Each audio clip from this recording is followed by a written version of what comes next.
Good morning, good evening, good whatever time it is you're listening to this. I hope you're having a good one. I'm going to be going over the earnings, the data sets, and the SPY for the week of April 21st, 2025. And with that said, let's go ahead and jump straight into the data. Now, getting into this week's data, we really don't have a busy week at all. Uh, yeah, let's just go over it. So, Monday, we only have a single data set, which is really nothing. This is nothing I'm expecting to move the market at all.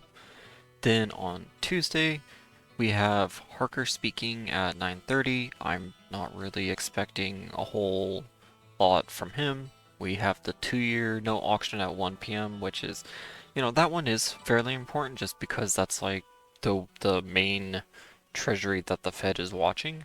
So, and granted, they're watching all of them, but the 2 years is generally like the primary one that the Fed watches, along with the 3 month and the 6 month. So um, we should see the yield pull upward slightly since we've been seeing the yields moving upward slightly. Uh, if this does have like a large pull down or pull upward, then that will move the market.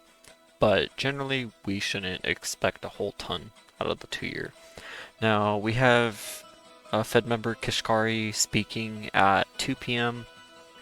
Now, Kashkari is willing to really put it out there when it comes to uh, speaking how what am I trying to say? How the Fed is thinking, I guess, and what data sets he's seeing and everything. He's not willing to really sugarcoat things. So I like listening to his speeches. They definitely can move the market, but not so much as say Chairman Powell, right?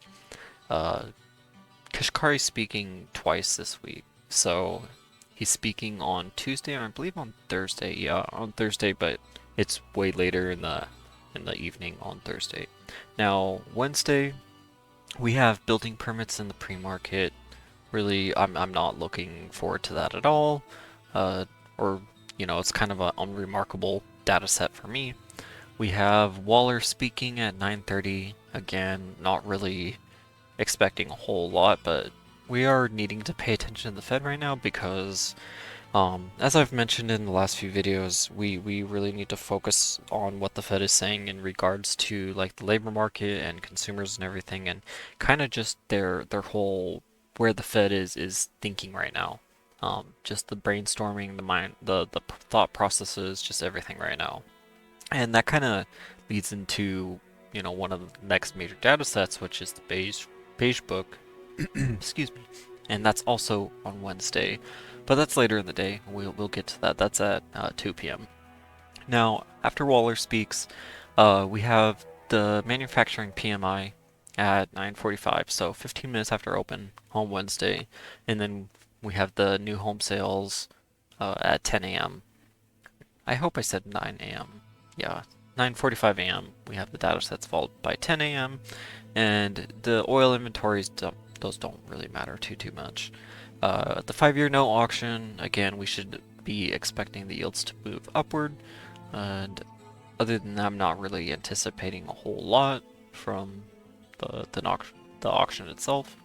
Now, the beige book, this is like the biggest data set I am looking forward to this week, and what the beige book covers is it covers each of the Fed, the central banking districts, and what they do. The Fed will reach out to local businesses and just community leaders and things like that to ascertain, um, you know, consumer data, how hiring has been, how the labor market's been, blah blah blah, just all that, consensus of how the economy is going. And each district will collectively gather their data and put it into the beige book, and the beige book will discuss each of those districts and which districts are seeing strength and which ones are seeing weakness, and overall what's that painting a picture towards. This is the biggest data set right now that the Fed is looking at. So even though the market doesn't usually pay attention to this too much, this is like above and beyond by far what everybody should be reading.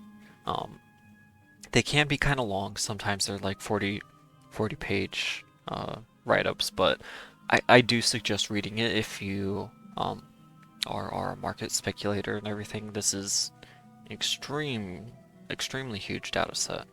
Now, Thursday, we have the weekly jobless claims at 8:30 a.m. In the pre-market.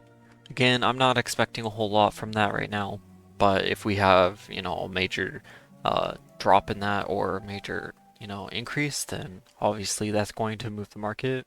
At 8:30, we also have some of the durable goods. Those don't really matter to me that much. It says it's a level 3 importance, but those don't really move the market hardly at all. We have the home sales at 10 a.m. That's really not going to move the market too much. Then we have the 7-year. Sorry if you hear my daughter screaming right now. She's with my wife. So, the 7-year no auctions at 1 p.m. Not really, again, not really expecting a whole lot. I'm expecting the yield to move up slightly. And Fed GDP now, not really expecting a whole lot out of that either. Then, as I mentioned earlier, Kashkari is speaking later in the evening. Whatever he says at this time will be, hitting the market on Friday. So that's kind of more of like a early pre-market speech from him. Take it that way, I would assume. And so for Friday, we have that basically early pre-market speech from Kashkari, and then at 10 a.m. we have some of the Michigan inflation and consumer data. Now, these can be pretty big since the market narrative right now is really like consumer driven and labor market driven. So the consumer has been showing that they're really falling off, and it's very likely we're going to continue to see that. So that's why these expectations and everything are really important to see right now, is that um, a lot of the speculators in the market right now are really looking to see if these are going to continue to fall or, start to pull back upward a little bit. Now, moving into the earnings for this week, and I'm going to change my camera one moment. Alright, that's a little better. We have a pretty big earnings week, but it's not really super important. Let me make sure it's on the screen properly. Okay, there it is. Alright, so on Monday, we don't have anything important. On Tuesday, in the after hours, we have Tesla. That could be pretty big for the market right now, even though it isn't really like one of the main, Mag 7s or anything. It's not one of the main drivers of the market at all. But Tesla is a really politically driven symbol right now, and it has a lot of retail money in it. So, it is really important actually for a large portion of the market to see where Tesla is headed overall. And very likely we're going to see the EPS miss, but it's going to be really important to see where the guidance stands, and I think that's going to really kind of drive a lot of the market right now because of just just the overall I can't think of the word right now. It's just a very important part of the market right now for the narrative, and just a lot of the market has been tied to Trump and Elon Musk right now. And I think it's going to be very important to see where Tesla moves next. We've seen Tesla really battered down by the damages on the properties, the damages from, people owning the vehicles themselves getting keyed up or damaged, or people selling their Teslas for different cars, and just, yeah, the whole political nature behind it has been really kind of crazy. So this guidance call is going to be really important. It's going to be important to see where Elon is really going to be heading Tesla moving forward. Are we going to be seeing something special to change the numbers? Are we going to be seeing something to change the outcome of kind of Tesla continuing to sink? We'll see. That's why that's kind of a really big one for me this week, even though it's really not a big symbol at all. I mean, granted, obviously it's a huge company. Don't misunderstand me, but this isn't like a Nvidia earning. This isn't like Nvidia earning would obviously be a massive market driver. Just due to its weight. Tesla, this is more of like a political or emotional thing for the market. So, um, that is kind of an important one to listen to. Now, there really isn't a whole lot of big important ones. There's IBM. I'm not really focused on that too much. There's Google. Now, Google can be a pretty massive earnings, but Google just isn't a big mover because it's split into two symbols. Um, and it also just doesn't move the market a whole heck of a lot. Now, it can. Say Google comes out with some sort of new crazy AI technology or something, then absolutely you're going to see, Google apps, push tech upward and semiconductors upward and everything else. But usually it's kind of just middle of the pack. It holds its weight, and major news or not, it's not going to overwhelmingly move the market. It can, but usually it's not going to. So I'm not holding my breath on that. Yeah, that's kind of what I'm looking forward to this week in terms of earnings. There's really not a whole lot in here other than that. Uh, I primarily focus on the tech earnings. Now there is INTC, Intel. I know a lot of people play Intel. That might be a fun one this week to play if anyone's really looking for a specific earnings to trade. It would probably be Tesla and Intel if I had to pick the two. Just a quick reminder before we get into the technical analysis. If you've been finding value in my insights, consider joining my Patreon. For just $12.99 a month, you'll get access to my trades, courses, and powerful tools to help you grow as a trader. I'd love to have you be a part of our team and community. And it's less than 43 cents a day. So if you'd like to join, click in the link in the description. Thanks. Now, getting into the technical analysis, as always, let's go ahead and open the daily chart and go over the moving averages and the Bollinger Bands. I can get my camera set up. There we go. All right. Now, I don't have this written down, and I am slightly blind, so I apologize if I say these numbers incorrectly, but bear with me. The 5-MA is at 532.55 currently, and since the market closed at 526.41, we will see the 5-MA be between the 532.55 and the 526.41. Very likely we're going to see it be around the 529 to 530. And currently the overnight price is at 522.62. So with the overnight price pulling down, and if it opens at near this price, so between that 521 to 523-ish area, then we could potentially see the 5-MA pulling down all the way to the 527-ish range, give or take. With that said, the 10-MA is at 524.21, the 20-MA is at 543.43, and the 200-MA is at 570.43. So we're still quite a ways from the 200-MA. Now, the bottom Bollinger is at 495.09, and the upper Bollinger is at 591.76. So upper Bollinger is still way far away from us. The 20-MA we actually rejected last week on Thursday. That upward move we had all the way towards that 540 range, that pulled downward again. That was a 20-MA rejection. So we rejected that 543.43 range, and currently, like I mentioned, the market's at 522, which means we're pretty much below all support. The nearest support is the 10-MA, which is at the 524.21 range. Now, With the 5 mall, we have to be a little careful here, because we're potentially in a range where we can pull upward really fast or pull downward really fast. And then here's what I kind of mean by that.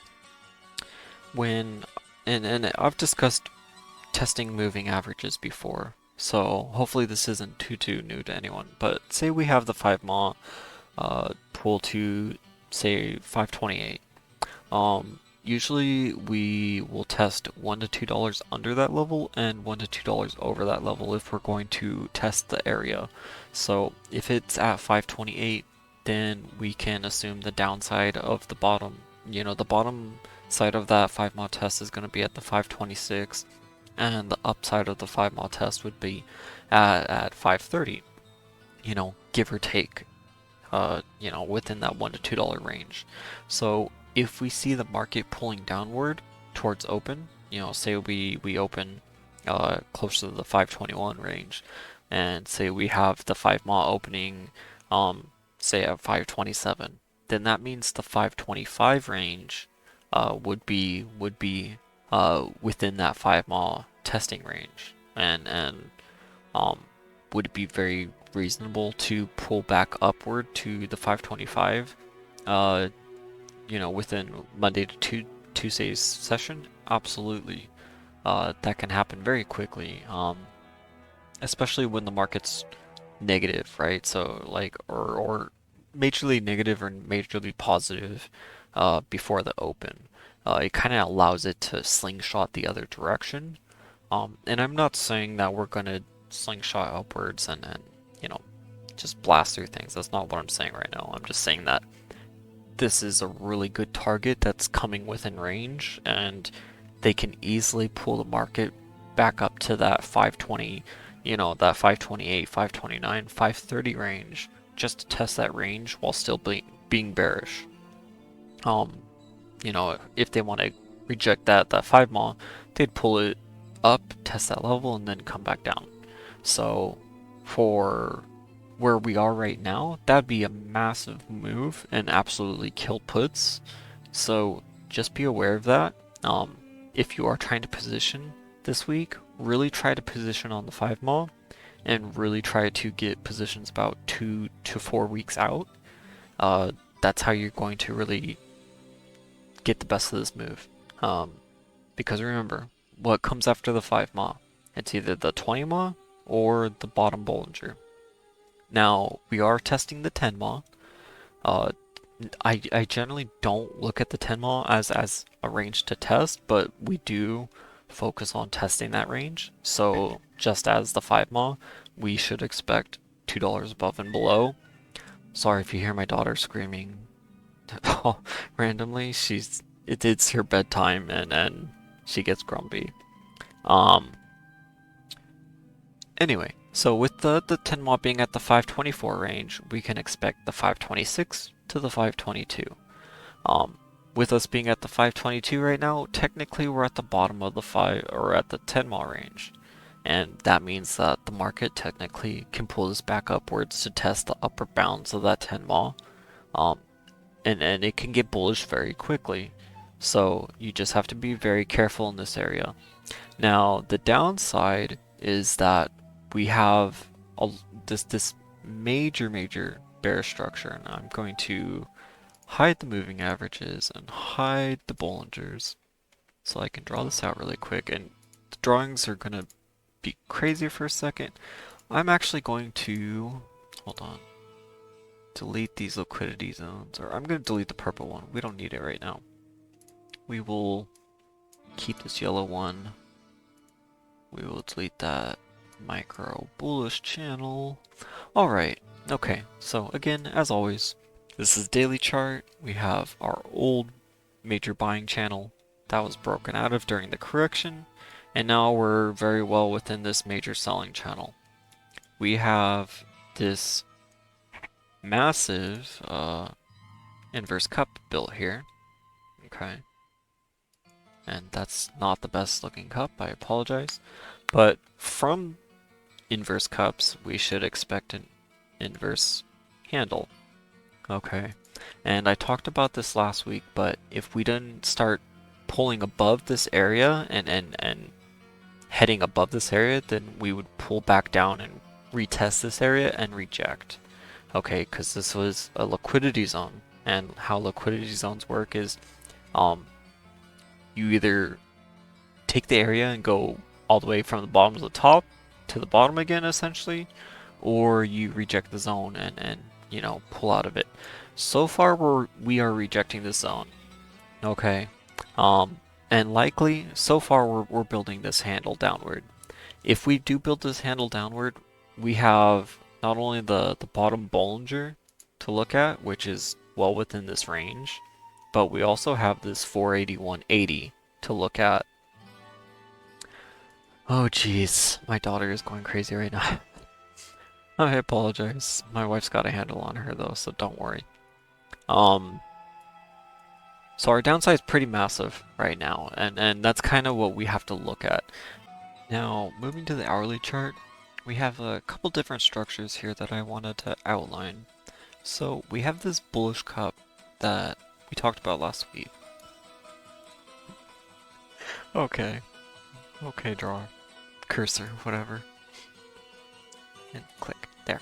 Okay, so we have this bullish cup. And with this bullish cup, we were anticipating a handle. Right? We were starting to build a handle right here. That was looking really good.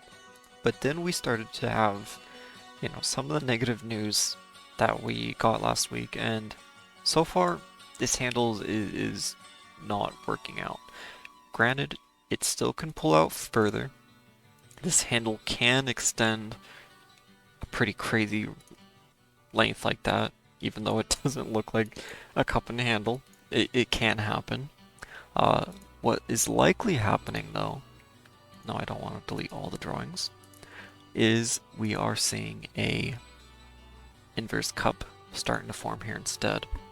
And why we're starting to see this structure is we also have a large head and shoulders forming here.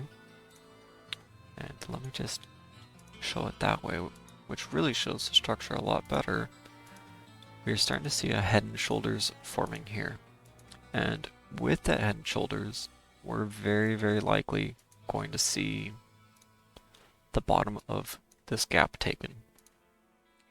And that takes us all the way back down to the 479. This is supposed to be an arrow, but... And that's likely what's going to happen. Now, we're kind of in between areas, as I mentioned, with the moving averages. You know, we're below the 5 mile, we're at the 10 mile, so if we reject the 10 mile, we can head down further, but we're still quite a ways from the bottom Bollinger, which is at the 5 or the 495. This could be what happens, and the reason why is once we start heading to that 495 range, let's see, it's right here, so right in there. Once we start heading to that range, that's in the bottom Bollinger, and once you're in the bottom Bollinger, usually you see lower lows. So assuming we close that gap, that would be right there, and the bottom Bollinger move generally lasts 4 days, so that would take us to a new lower low, you know, essentially in this range, right in there, and that's very reasonable. Okay, that's extremely reasonable, and that's at the bottom of our major selling channel, and this can expand. But what we should be looking for is very likely the bottom of this structure being filled out. So very likely, as you can see, this is actually filling out to be a very nice inverse cup right here. So we should expect the bottom to hit right here and then to start building a handle to further head down. Let's just delete that line. So then we should expect a handle from here to further head downward. And that would fit very well within, you know, the current moving averages, just the rejection we've seen within the 20 mod, the rejection we've been seeing within the 5 mod, and so far, this is what is look like is happening. If we don't see the 5 mile tested and accepted, which means we would pull upward through that, and pulling upward would mean that, you know, we'd start closing out this larger cup. Okay. Then we should be really looking downward. Now, just again going over the daily chart, all of our support is pretty much above us right now, which means that we can consolidate upward. It doesn't look like it's above us right now, but the current price is at 522, so essentially we're right below where this blue line is in the center right there. We can consolidate within this level, which means that we can pull the 20 mod downward more, we can pull the 5 mod downward more, and essentially just chop around this range before any real major move breaking out, you know, either to the bottom Bollinger or the 20 mod. We could sit here and chop and pull the 5 mod down, pull the 20 mod down, pull the 10 mod down, and continue building what I'm going to call support in this area to further push downward, or, you know, to pull back upward. But so far, things are looking pretty grim. I would not be looking upward too much. One signal, though, that does tell me we could be pulling upward is MicroStrategy, and that's because it's kind of in the opposite standing of SPY right now, where it's above all the support. It's heading towards the upper Bollinger, or, you know, retesting the 5 mod 20 mod area, as currently in the overnight it's at 520 or 326, which puts it right here, which is likely suggesting that it's going to try to fill this larger cup to the 343, and if it fills that cup, then it's likely going to hit the upper Bollinger, and if it hits the upper Bollinger, then it's likely going to form a higher high and then start pulling downward towards support again, and, you know, build a cup and handle. Why does MicroStrategy matter? Because MicroStrategy is by far the most leveraged symbol on the exchange, and it tracks Bitcoin extremely well. And Bitcoin is entirely institutionally owned right now. I'm sorry if that's what a lot of people don't agree with, but Bitcoin is pretty much like an institutional asset. It tracks the S&P extremely well. There's been many times where you can use MicroStrategy to see potentially future predictions in the S&P and SPY. So I like to look at it as an indicator, just because there is a lot of money in Bitcoin and MicroStrategy now. And because of how leveraged MicroStrategy is, it tracks Bitcoin to a T and beyond. So any movement within Bitcoin, MicroStrategy is going to do that, you know, multiple times over. And with MicroStrategy being extremely bullish right now, generally the market follows. So what I'm looking for is either Bitcoin's going to reject and MicroStrategy is going to reject. And if I am looking at MicroStrategy correctly, we do have a large head and shoulders here. So rejection is a very large potential, and that would bring us, you know, quite a ways down. But if this breaks out and fills that upward cup, then it's likely going to drag the overall market with us. And if we drag the market with us, it's very likely going to take us right back up to that 20 MA, and going to that 20 MA fills that cup right there. And from that cup, you build a handle, just like MicroStrategy, and head back upward. So that's kind of the game plan right now, is that it's either SPY's going to test the 5 MA and accept it and head upward, or reject it, head downward towards the bottom Bollinger.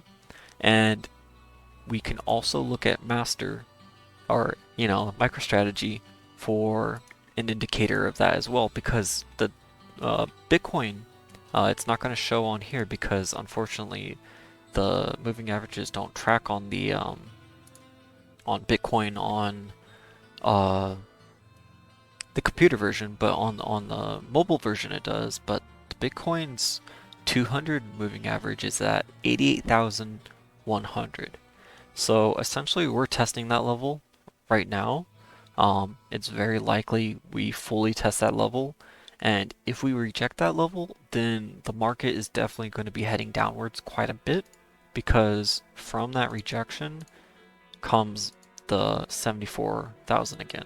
And very, very likely that would be pulling SPY back down to the bottom Bollinger as well. So that's kind of the overall game plan, is we just need to have patience and see where the moves are over the next few days.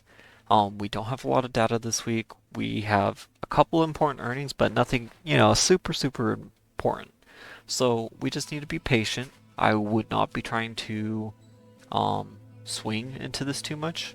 What my strategy for this is I'm going to wait for the 5 mile to be retested, and I will take both dated puts and calls when we retest the 5 mile. So as we start retesting that $1 to $2 range on the bottom, I'll take the long calls, take some short-term puts to hedge against those calls, and as we head upward towards the upper range of the 5 mile, I'll take the longer dated puts, cut the short dated puts, and then now we have a very strong in profit in the money straddled position. So with that said, I'm gonna go ahead and end the video here. I hope everyone has a great day tomorrow and trade safe, and I will see you in the next video. And also, just as a side note, I wanted to apologize for not doing a lot of videos last week. I was not feeling very well at all. Feeling a little better this week though, so hopefully I can maintain the schedule. Anyway, have a good one.